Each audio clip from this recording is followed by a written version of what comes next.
చెప్పి అందరిలా ఉండకపోవడమే నా ప్రాబ్లం.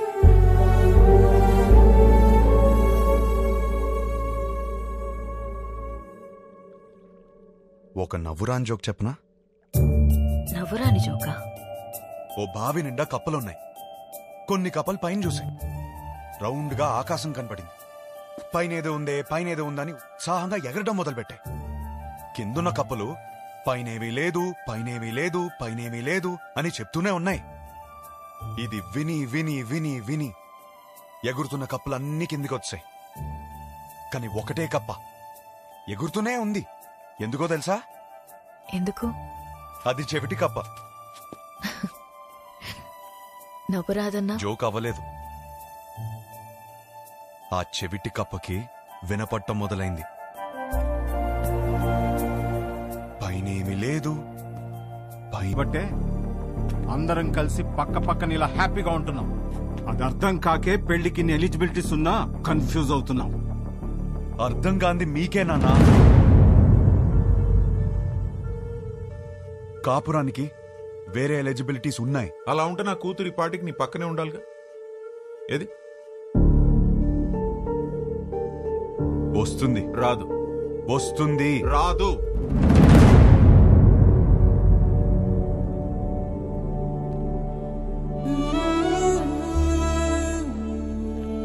వీడినే నువ్వు కలవపోతుంది. గుర్తుందా పేరు? హర్ష. 3 రోజుల పెళ్లి వాడికి. ఎంగేజ్మెంట్ పెట్టుకుని అప్పుడు నన్ను వచ్చి కలిశాడు. ఇప్పుడు పెళ్లి పెట్టుకుని నిన్ను వచ్చి కలిశాడు.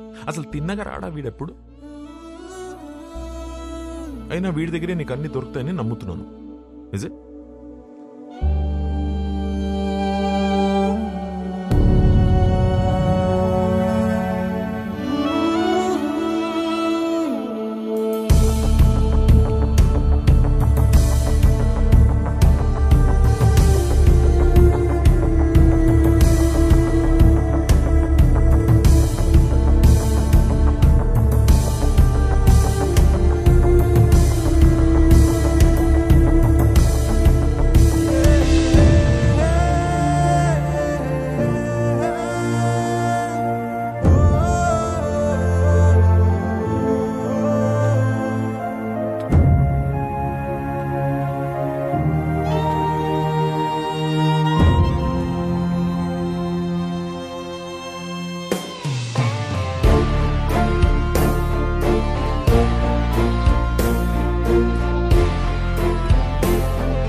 మేము సర్దుకుపోయి బ్రతుకుతున్నామని అర్థమైపోయింది.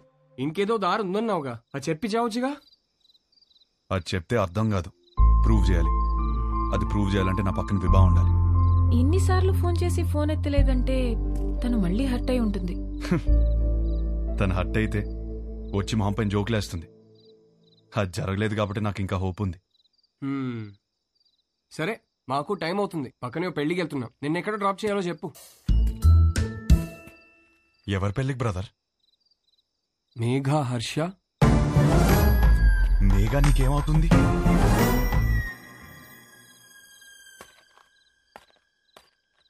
నా కజిన్ బ్రదర్ నువ్వు. నేను హర్ష బ్రదర్.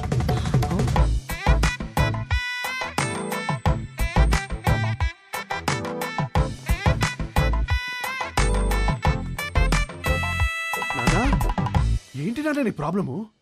మేఘాన్ని చేసుకుంటే లైఫ్ ఎంత బాగుంటుందో తెలుసా?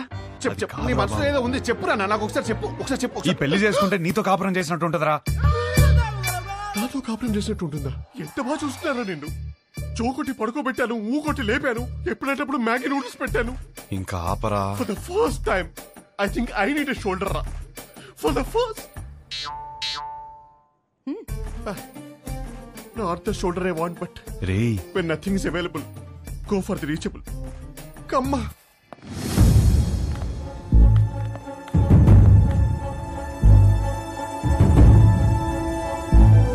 నీకు విభా తెలుసా?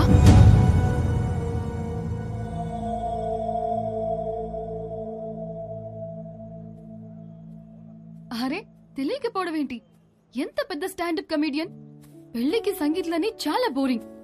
This time it's stand-up time. Come on, get ready. ఏంటి బావ ఇది ఆ పిల్ల రావడం ఏంటి? షో చేయడానికి వచ్చింది, నవ్వించి వెళ్ళిపోతుంది. నవ్వించకపోయినా పర్వాలేదు, నవ్వుల పాలు చేయకపోతే చాలు. హర్ష, విభా బాగా హర్ట్ అయి ఉంటుంది. ఇప్పుడు ఎలాంటి జోక్స్ వేస్తుందో ఏంటో. ఆ జోకులు నీ మీద మాత్రం వేయకూడదని కోరుకుంటున్నా.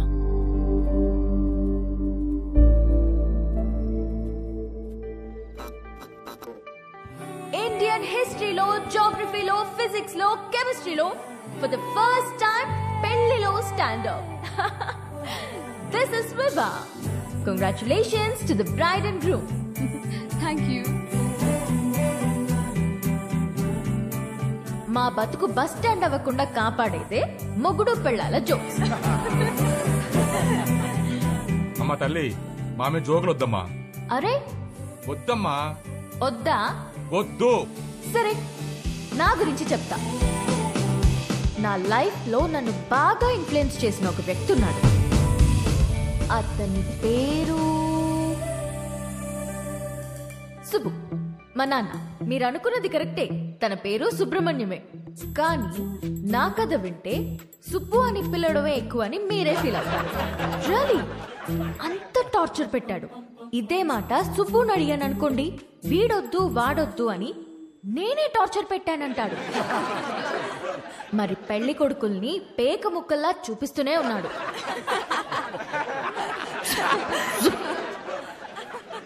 నేనేమో కింగ్ ని ఎక్స్పెక్ట్ చేస్తుంటే 13 కార్డులో జోకర్లే. 13 జోకర్లనే చూపిస్తుంటే నేనేం చేస్తాను? కేంద్రా నింజా. అప్పుడొచ్చాడు నా రాజకుమారుడు.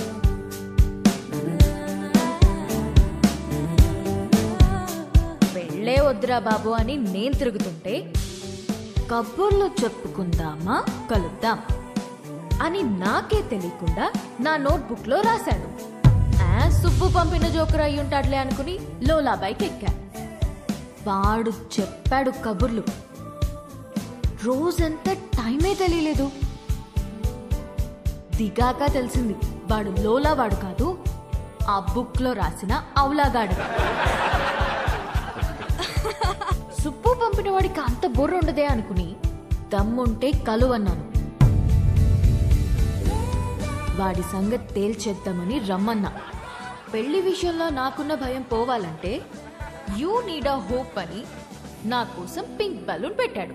హోప్ అంటే ఎంత బలంగా ఉండాలి. బలూన్ ఇచ్చాడు. అది ఆలోచించుకుంటూ సిటీ మొత్తం తిరిగాను. అప్పుడు తగిలాడు ఒకడు. చుట్టూ పొదలు, మనుషులు లేరు. వెన్నులో వణుకు మొదలైంది. ఏం కావాలరా అని అడిగితే ఒక్క ఛాన్స్ ఇమ్మన్నాడు.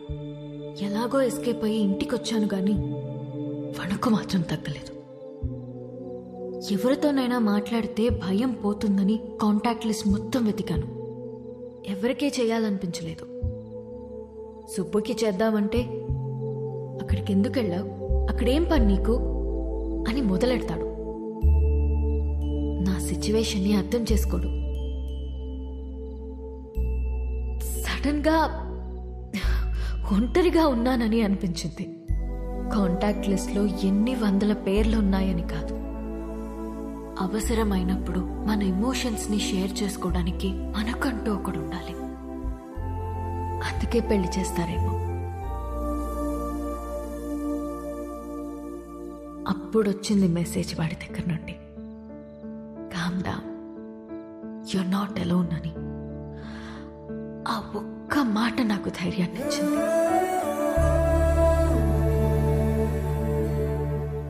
నిద్రపోయే వరకు జోజో పాడమన్నాను.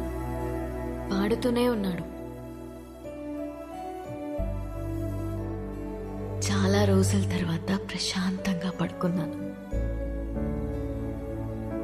కొన్ని సంవత్సరాలుగా మా నాన్న వల్ల లోపల పేరుకుపోయిన భయాలన్నీ ఒక చిన్న పిట్ట కథ చెప్పి అలా తీసేశాడు.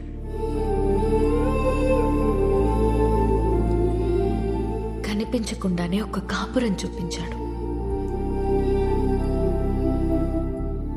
కలుద్దామనుకున్నా. మా నాన్నకి హీ ఈస్ ద వన్ అని చూపించాలని వెయిట్ చేశాను. అంతలోనే మా నాన్న షాక్ ఇచ్చాడు. వాడికి పెళ్ళి అని.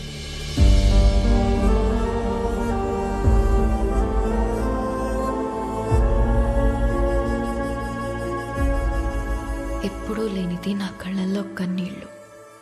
వాడు నన్ను మోసం చేశాడని కాదు, ఎప్పుడో నేనన్న మాట పట్టుకుని వాడు నా కోసం వచ్చాడా? నా కోసం ఒకడు పుట్టుంటాడు అనుకున్నాను, కానీ నా మాటల్లోంచి ఒకడు పుట్టొచ్చాడా? పడిపోతున్న నన్ను నిలబెట్టడం కోసం అంత తాపత్రయపడ్డా? హోల్డ్ యువర్ స్మైల్ అన్నాడు. నా కోసం తన ఫ్యామిలీని ఒప్పించాలని ఒంటరిగా కష్టపడుతున్నాడా? వాడి గురించి తలుచుకుంటుంటే ఎప్పుడు కూడా కన్నీళ్ళు ఆగట్లేదు.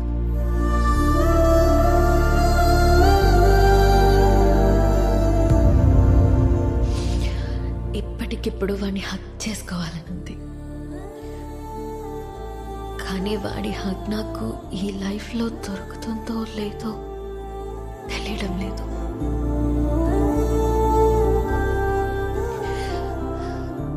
కథ మధ్యలో ఆపేస్తున్నందుకు క్షమించండి.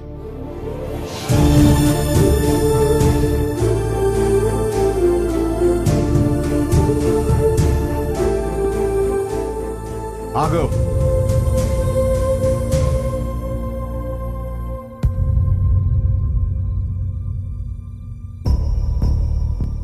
ఆగాను, చెప్పండి. వెళ్ళి పెళ్లి చేసుకుంటావో ఏం చేసుకుంటావో నీ ఇష్టం, ఎలాగైనా బతుకు. ఇక నీకు మాకు ఏ సంబంధం లేదు. కానీ వెళ్లే ముందు ఆ అమ్మాయికి సారీ చెప్పేసి వెళ్ళు.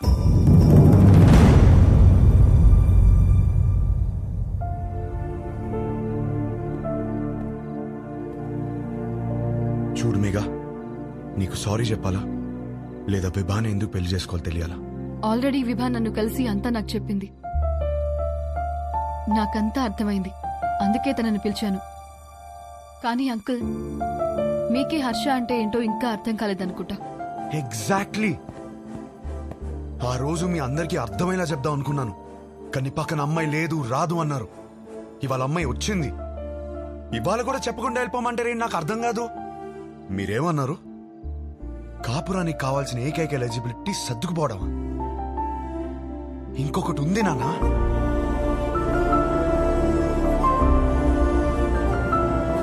విభా మాటల్లో కనిపించిందే రొమాన్స్. అది అస్సలైన ఎలిజిబిలిటీ.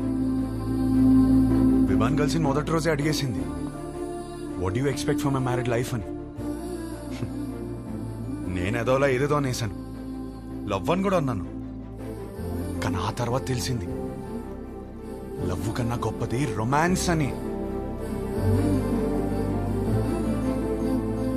నా లైఫ్ అంతా రొమాన్స్ తో నిండిపోవాలి. అంటే ఏంట్రా, మీ అంతా రొమాన్స్లు చేయకుండా కాపురాలు చేస్తున్నావా, పిల్లలు కనేస్తున్నావా?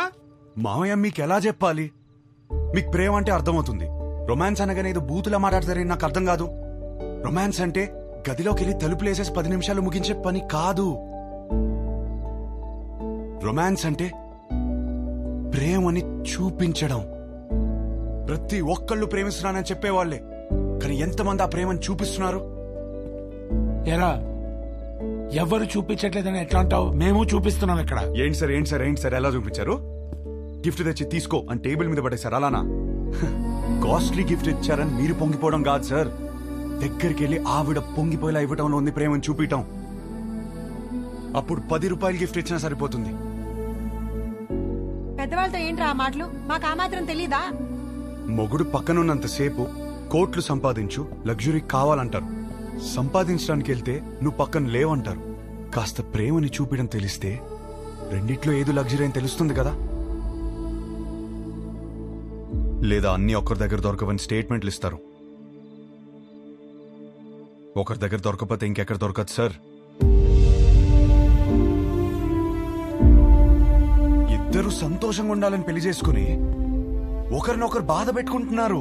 ఆ బాధని ఎలా తీర్చాలని నేర్పించకుండా సర్దుకుపో అంటుంటే ఎలాగో బ్రతికి చావు అన్నట్టుంది నాకు. నాకు అలా పక్కనే బ్రతకాలని లేదు నాన్న. నాకు నా వైఫ్ తో చాలా అంటే చాలా దగ్గరగా బ్రతకాలనుంది. అలా బ్రతకాలని తెలిసిన అమ్మాయి విభా. కాపురం పాత పడకుండా ఫ్రెష్ గా ఉండాలంటే ఒక గ్రేట్ రొమాన్స్ కావాలని తెలిసిన అమ్మాయి విభా. తన బాడీ తనది మాత్రమే కాదు, వచ్చేవాడిది కూడా అని హెల్దీగా అందంగా ఉంచడంలో ఎంత రొమాన్స్ ఉంది. మొగుడు పక్కనే ఉన్నప్పుడు కబుర్లు పుడుతూనే ఉండాలని ఒక అమ్మాయి కోరుకోవడంలో ఎంత రొమాన్స్ ఉంది. నాకు సన్సెట్ ఇష్టం. ఎందుకంటే నా లైఫ్ పార్ట్నర్ ఇంట్లో వెయిట్ చేస్తుందని ఆశ రేజ్ చేస్తుంది కాబట్టి. ఇలా ఆలోచించడం డర్టీ అయితే కొంచెం డర్టీ మైండ్ ఉండాలి నాన్న. నువ్వేమన్నావు మావయ్య? పెళ్లి చేసుకోవడానికా ఉంచుకోవడానికా? ఉంచుకోవడానికే, దగ్గరగా ఉంచుకోవడానికి. ఇవన్నీ తెలియకే కోర్టులో తలదించుకున్నాను. ఇప్పుడు తలెత్తి చెప్తున్నాను, నా కాపురం బాగుంటుంది. నాకు విభానిచ్చి పెళ్లి చేయండి.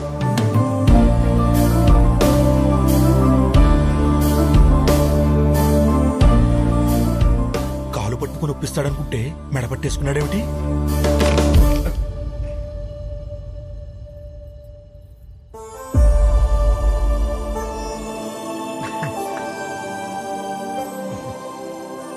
రే, అమ్మాయి బాధపడుతూ ఉంటుంది, వెళ్ళి కబుర్లు చెప్పు, కౌగిలించుకో.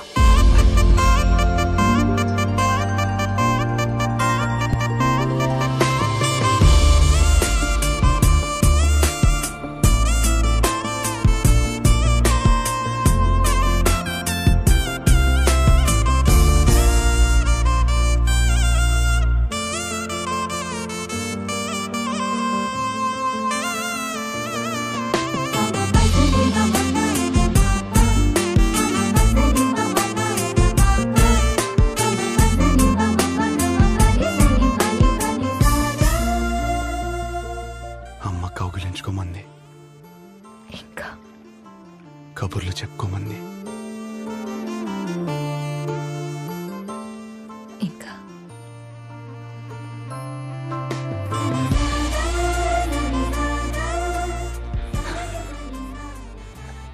నీతో కనీసం 25,000 మీల్స్ కలిసి తినాలి.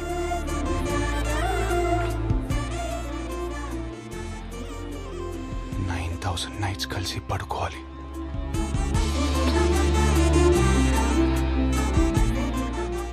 కొన్ని వందల వెకేషన్కి వెళ్ళాలి. అన్నిటికీ మించి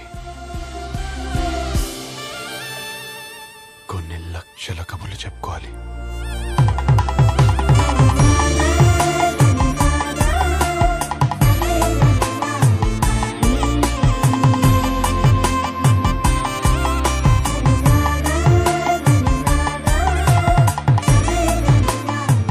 అయ్య గారు, పెళ్లి చేసుకుందామా?